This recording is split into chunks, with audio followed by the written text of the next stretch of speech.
What if I told you that the thing you're sitting in right now, that hard season, the exhaustion, the feeling like you just can't catch a break, what if somebody else out there is on their knees praying for exactly what you have?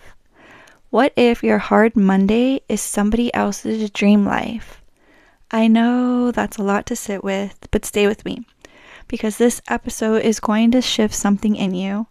I don't know what it is yet. Maybe it's your perspective. Maybe it's your gratitude. Maybe it's finally giving yourself credit for how far you've already come. But welcome to Thriving Out Loud with Tiff. I'm your girl Tiff, your host, your hype woman, your fellow work in progress. And this is episode 8. Some let the hard days win, but nope, not you, not today. So let's go. Hey y'all, and welcome back. But before we jump in, I just want to say hey to my people. Welcome back, welcome in. I see you and I appreciate you for showing up for me. Much love to every single one of you. But now, real quick, I have to be transparent with y'all. I did not get my episode out at 5 a.m. this morning like I normally do, and I'm not going to pretend like it didn't happen. But life happened, and life happened so loudly. If you didn't know, we just got back from our 14th anniversary cruise, my husband and I, which, by the way, is what the whole episode is about. And listen, when you take a week off, the world does not pause for you. You come home and you have this list. You don't even know there's a list, but there's a list waiting for you. My husband, God bless him, he has total OCD, and when we got home, if OCD had a max limit, this was it. He was OCD to the max level about the yard. Like the grass being long is a personal offense to this man. So me, being the good wife that I am, because teamwork makes the dream work, right? I strapped up, helped him knock it out, 5 acres. Yes, 5 acres. We were out there for about 2.5 hours.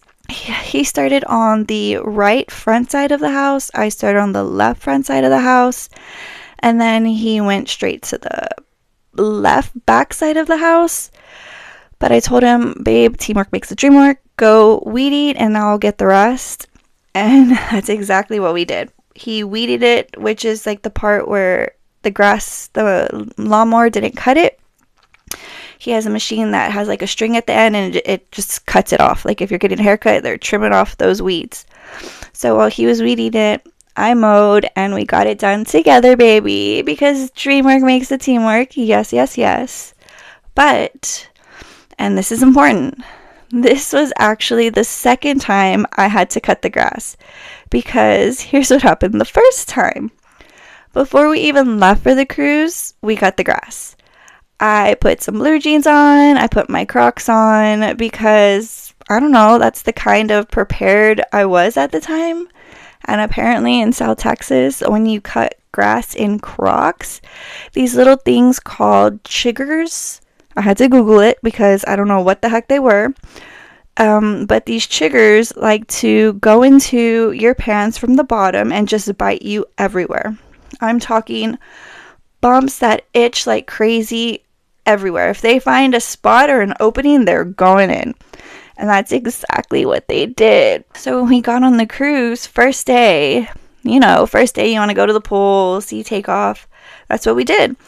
We head to the pool because obviously pool first, and I looked down at my legs and I wanted to cry. It was not cute. I was standing there like, please, nobody look at my legs. They look disgusting. And I didn't want people to be like, oh, let's get out of the pool. Look at her legs. What is that? But my husband, being the lovely man that he is, because he loves me no matter what, was like, it's fine. Nobody's going to notice. And I did. They were just big red bumps. If you don't know what they are, Google them. They were all over my legs. Not all over my legs, but like under where my hamstrings are on both sides. It was disgusting. And they were on my back. I had a sports bra on, so they were like on my shoulder blades. I had a whole bunch of little red dots on my shoulder blades. It was awful. So I immediately Googled when we got back to the room how to get rid of these trigger bites fast because I was not about to spend my 14th anniversary hiding under towel. So Google does what it does, said to take Claritin during the day and Benadryl at the night, and me with terrible allergies. I know, right? I live in the country and I have very, very bad allergies. I always have that stuff on me. And thankfully, since I had brought my backpack, it already had Advil, Tylenol, Claritin, all the good stuff. So that's what I did. I took it during the day and the Benadryl at night. And by day 3, completely gone. Thank God, vacation saved time to party. 14 years. So then, when we got home, again, the grass was long. Thank God for the rain, because I guess the whole week we were gone, it was raining. But this time, I was prepared, and I had to cut it again. But this time, I suited up. I had put tights underneath, and then I put pajama pants over that. Then I put high socks from no holes so nothing can go in, and then over that I put rain boots. So I was full armor, South Texas ready. From the mosquitoes, the triggers, none of that. None of that was going to get me twice. I look absolutely ridiculous, and I did not care one single bit because I know what those things can do to you. Anyway, after all the yard work was done, we didn't get to sit down. We didn't get to unpack. We didn't get to do any of that. We went straight to a softball tournament to support our girl Zoe. If you didn't know, she has been out for about 7 months because she had been focused on volleyball. And I don't know, I think softball's her go-to sport, but she wanted to take a break from it. So we put her in volleyball so that she doesn't get burned out. I'm talking like scholarship, like she's going to get a scholarship for softball or track, one of them, because she is just a freaking athlete. But let me tell you real quick, because this mama needs a moment. Zoe is 13 years old, okay? She'd been away from softball about 7 months. 7 or 8, I'm not sure. I'd have to ask her. And yesterday, she stepped onto the field in a 16U tournament. So baby girl did not just like show up, but she showed up by playing up. She did not miss a beat. Like, she was never even gone. It was, oh my God, she amazes me. Like, she just, like they say, if you don't use it, you lose it. Well, homegirl did not lose anything. Like, she had still had it and never even took a break. On a happy note, too, their team took first place. Oh, I'm sorry. I am just yambling. I'm trying to fill you up on my life on this whole week that I've been gone. But congratulations to baby girl. And congratulations to her amazing softball team. They did incredible yesterday. The future looks so bright for them. I'm so excited to see what the future holds for them. And here's the thing. I didn't plan for any of that yesterday. The tall grass I had to cut, the tournament, the 5-hour workout, that was not on my fitness plan. None of it was scheduled, but all of it was so worth it because that's life, real life. And sometimes real life is louder than your content calendar, and that's okay. So if you're a regular listener and you showed up at 5 a.m. looking for me, I love you. I'm sorry, and I promise I'm here now. Better late than never. So let's get into it. Okay, so y'all know I just got back from my 14th anniversary with my husband. We drove to Galveston, which is about 3.5 hours from where we live, and we took a Royal Caribbean. And listen, I want to be very clear. I went on this trip for one reason. Rest, food, maybe a little dancing. That was the plan. If you've never been on a Royal Caribbean, anytime before you eat, they like to say, washy, washy. So I highly recommend Royal Caribbean. It's super great staff. I've never been on any other one, so I can't really talk for any other of the cruises, but washy, washy. God had a completely different plan. Because I didn't just come home with a tan and a souvenir. I came home wrecked, perspectively shifted, grateful in a way that hit different than just your regular count your blessings kind of grateful. I met amazing people on the ship, like so many amazing people. Those pool time and hot tub times, you meet so many different people. But the ones I want to talk about are 3 different families from the ship. Three completely different lives, three completely different versions of what hard looks like. And every single one of them left a mark on me that I had to bring back here to you. Because that's what this podcast is. It's real stories, real life, real encouragement, not a highlight reel, a truth reel. So buckle up because we're about to get into all three of these amazing families. The first person I want to talk to you about, I'm going to call him Mr. Brave because that's exactly what he is. This man had a job, okay? A very well-paying job. I don't know what it was. I don't need to know what it was, but the stress of it was consuming him. And the thing about stress is it doesn't just stay at the office. It comes home with you. It sits with you at the dinner table. It snaps at your spouse. It's distracted when your kid is trying to tell you about their day. It takes up space that belongs to the people you love the most. And this man, Mr. Brave, he recognized that. He looked at his job and he saw what it was doing to him. And more importantly, what it was doing to his family. And so he made a very, very big decision and he packed up. He moved to this beautiful state of Texas. It's always bigger and better here. Just kidding. Maybe I'm not. You'll never know.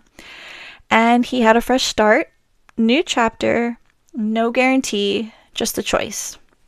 Now I know somebody listening right now just thought that's so irresponsible, and I get it. But can I offer you another way to look at it? What is the cost of staying in something that is slowly making you someone your family doesn't even recognize anymore? What is the price tag on peace, on being present, on your kids getting the real version of their loving parent instead of a stressed out, burnt out parent? Sometimes the boldest move you can make is the one that looks the craziest from the outside. That man didn't run away from something. He ran towards something. His family, his peace, his purpose. Denzel says it best, so write it down.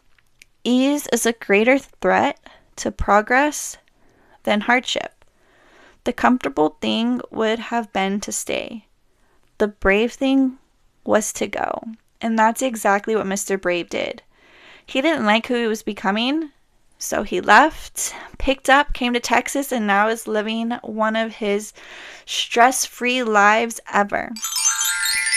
Now, okay, I need you to stop what you're doing. If you're driving, keep your eyes on the road, but I need your heart with me for this next part. Because this one got me. Our waiter on the cruise, his name was Erickson. And the reason I remember it is because if you haven't seen The Karate Kid, Mr. Miyagi trains a kid named Danielson.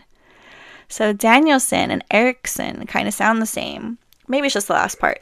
But Erickson, it just kind of, I don't know, it stayed with me. And from the moment we met him, there was just something about this man. He was warm. He always had a smile. He was present. He was generally happy to serve us. And you could feel it wasn't forced. It was real. Like he just wanted to get to know his people he was serving. And we wanted to get to know who he was because he just seemed so happy. So I asked him about his life. Not I. Actually, my husband and I, we both did. Because he said we were very tall. My husband's 6'2", I'm 5'8". And I just remember Erickson saying, "You are very tall cowboys." Well, because my husband would always wear a cowboy hat to dinner. So he would tell my husband, "Where did you park the horses?" Just, he was funny and good guy all around. Well, Erickson told us that he had just had a baby. So Sunday was our first time meeting him, and his baby was born on Friday. This was his second baby. He has a family of 4. It was him, his wife, and his 2 little kids. And he's telling us that he should be home in 22 days. I think he was like June 28th or something. So every day we would meet him, we would say, "Oh my God, you have this many days, this many days." And he'd get so happy and show us his pictures of his family. And now we're Facebook friends. So yay, Erickson. Now we can stay in touch. But back to the story. He's a family of 4, and he lives in a 1-bedroom house.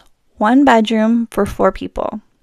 And right now, he's not there with them. He's on this ship, gone from his family for 6 months at a time.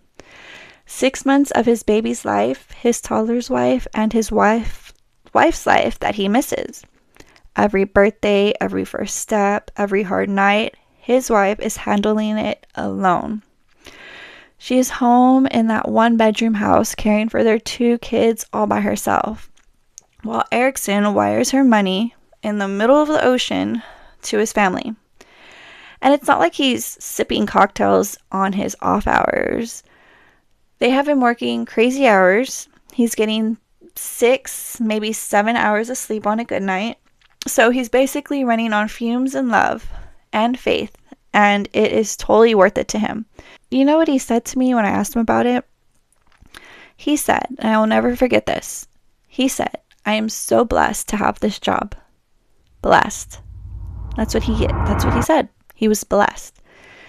Y'all, I went quiet because I have complained out loud to real people multiple times about practice times, game times, traffic lights, laundry, how tired I am after a long week. And here's Erickson, 6 months from his newborn baby, running on 6 to 7 hours of sleep, living in a 1-bedroom house, and he is grateful. Now, let me bring this home for a second. My kids, Zoe, Zane, and Zarek, they each have their own room. They each have their own bathroom. They have a pool they go swimming in whenever they want. They have a barn gym where they can work out or go practice baseball, softball, whatever sport they feel like they want to play. They have that. They go to games on weekends, and I have a mom and dad, and then their parents that are always in the stands cheering them on. Erickson's kids have a picture of their dad and phone calls from him. I'm not saying this to make you feel guilty. I'm saying this to wake something up in you. Because we get so deep in our own heart that we forget somebody else is out there holding it together with a fraction of what we have and calling it a blessing. True success is doing your best with what you have and helping others do the same. Erickson is that definition. He doesn't have a big house. He doesn't have a corner office. He has a ship, a uniform, and a family he is fighting for every single day. That's not failure. That is love in a uniform. That is a sacrifice with a smile. And the next time you're tempted to say, "I can't," I want you to think of Erickson, because he can't be home either, but he still shows up, and he's so blessed to have the job that he has. So Erickson, if this gets to you, thank you for everything. You're an amazing person. Keep doing you. Now, let's talk about the family whose house burned down. They told us about it. Well, they weren't even telling us. They were behind me talking because someone was asking my husband what his tattoos meant. So while he was explaining that to them, I heard this couple behind us talking about their house. So I quickly turned over and said, "What? Your house burned down?" So it took me a second to catch up. And yes, their Texas house gone. Fire, everything. Even their safe that's supposed to be fireproof, it was gone. But here's the thing. It wasn't the first time life had knocked them flat on the ground. It was actually their fourth. 4 times this family has been on the floor. 4 times they have lost, failed, had to start completely over. I didn't ask about the other 4 times, but this 4th time was their house getting on fire. And every single time, guess what they did? They got back up. They are now on time number 5, and they are on a cruise, celebrating, living, laughing. Denzel says it best, fall down 7 times, get up 8. This family hasn't made it to 7 yet, and hopefully they never do, but they're on 5, and they're not stopping. They ain't going. They're not going to let none of that stop them. And this is what hit me. They weren't bitter. They weren't broken. They weren't sitting around talking about everything that went wrong. They were talking about what's next, because that's what people who get back up do. They don't stay focused on the fall. They get focused on the rise. You don't have to choose if life knocks you down. The fire comes, the job ends, the relationship breaks, the diagnostics arrive. You didn't get a vote on that, but you always get a vote on what happens next. Always. Nothing in life is worthwhile unless you take the risk. Fall forward. Always fall forward. Not backwards, not sideways, forward. So when you're falling, you're still moving in the right direction. And of course, if you don't know who this is, it is Denzel. Get with the program, people. I'm just kidding. Fall forward, because if you're falling forward, you're still going in the right direction. The last family that I want to talk to you about, they were both retired teachers. Yes, both of them. And they were telling us, again, in the pool, a lot of stuff happens in the pool hot tubs. You start talking about everything. The drinks keep coming and you just start opening up like a book. Well, they were telling us that their youngest had just graduated, their daughter had just got married, and now the house was so quiet. They told us that they missed it. They missed the loud mornings. They missed the crazy chaos. They missed the kids running through the house. They miss it. They miss it all. But if they missed it, why were they still glowing? Like, genuinely, deeply, they were peacefully happy. And I asked, like, how are you so happy and okay with all this? And you know what they said?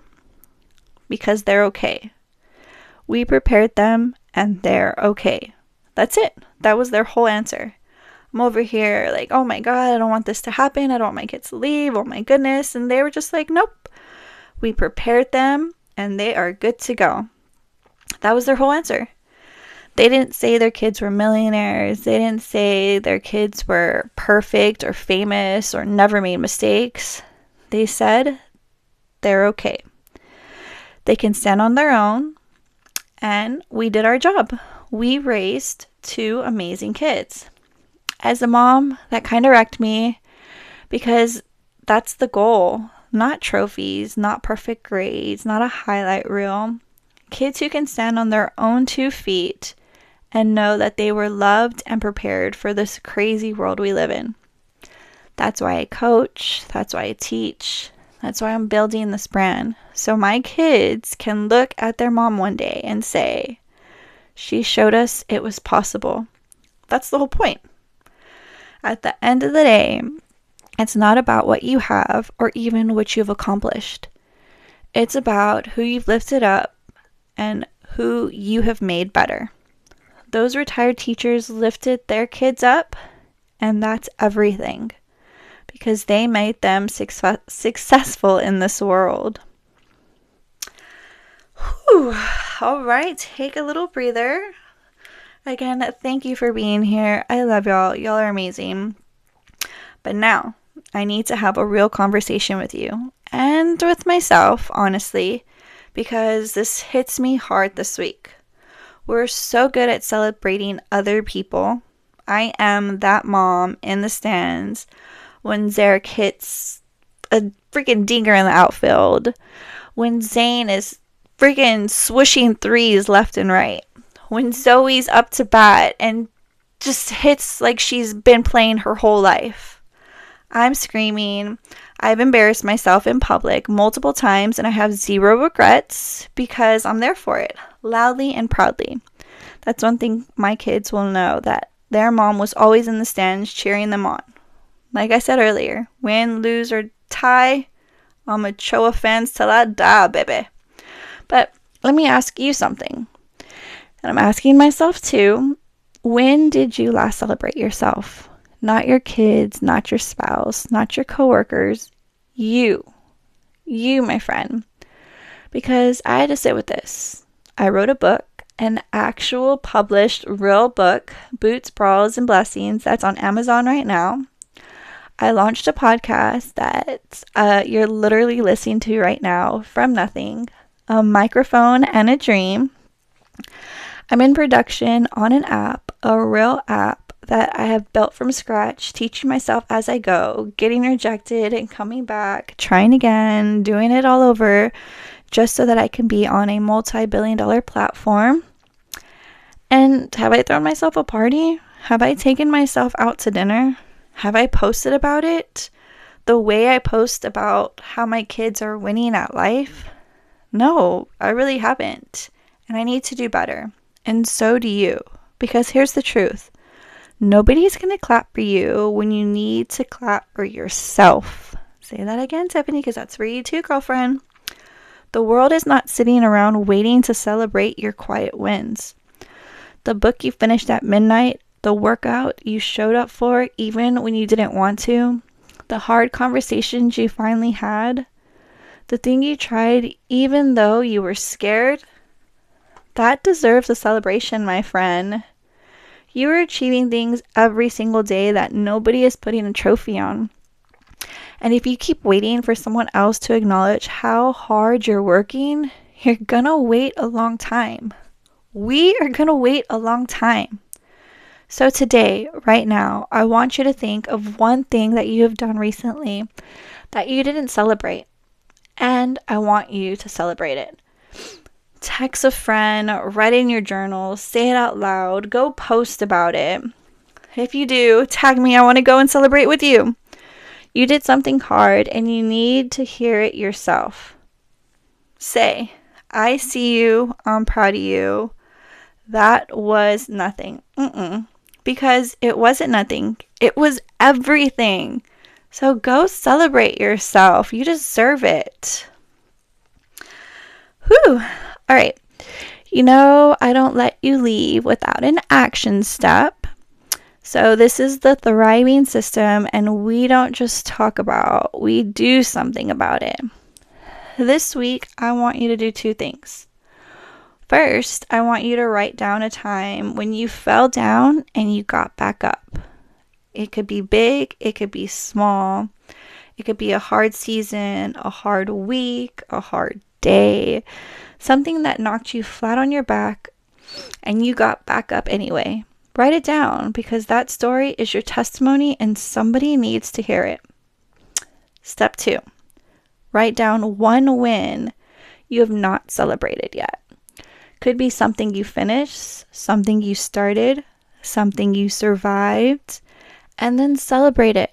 However that looks for you, celebrate it because we are done letting the hard days win. We are done minimizing our own strengths. We are done watching everyone else get the confetti while we run the whole parade. You fall down? Well, guess what? You're going to get back up, period. That's the assignment. Okay? So you have all week to do both of those. Put in the comments, put in the chat.